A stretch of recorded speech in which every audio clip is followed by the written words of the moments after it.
Thank you, Mr. Speaker. At this time, I'm pleased to yield 2 minutes to the gentleman from Pennsylvania and other the principal authors of the bill, Mr. Fitzpatrick, for 2 minutes, please. The gentleman is recognized for 2 minutes. Thank you, Mr. Speaker. Today is long overdue.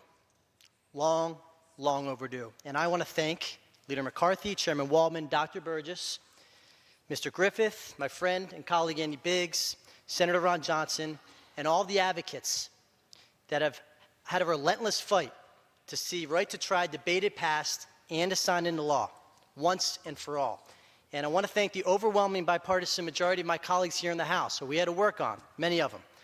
Back in March, who supported the Trickett-Wendler, Frank Mongillo, Jordan McGlynn, and Matthew Bellina Right to Try Act, and proved emphatically that right to try is about more than politics. It is about hope.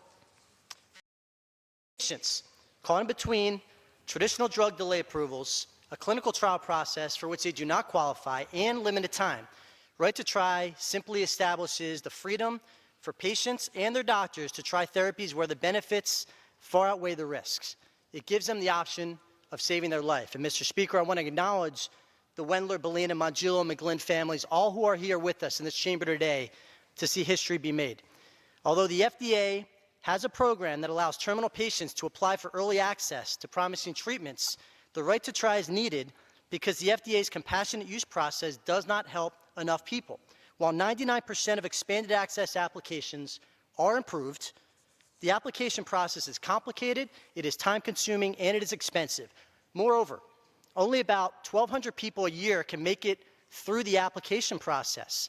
And by contrast, Mr. Speaker, in 2014, more than 12,000 people in France were using investigational treatments through that government's equivalent program.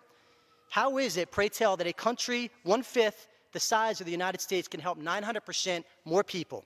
The FDA program clearly is not working. Mr. Speaker, Right to Try gives people hope. And let me be clear, this bill requires robust, informed consent between the patient, the doctor, and the manufacturer, while requiring notification be given to the FDA after an unapproved drug becomes available to an eligible patient, and requiring doctors and the manufacturers to report adverse Another events. 30 seconds. Yes, the gentleman is recognized for 30 seconds. Mr. Speaker, when life hangs in the balance, the federal government must not stand in the way of this process. We have to get this done once and for all today. I urge my colleagues on both sides of the aisle, appeal to the better angels of your nature. All the groups that they say are opposed to this bill, I'll tell you who's in favor of this bill. Over 80% of the American people. And they're the ones who have the power in this country. And they're the ones we have to listen to.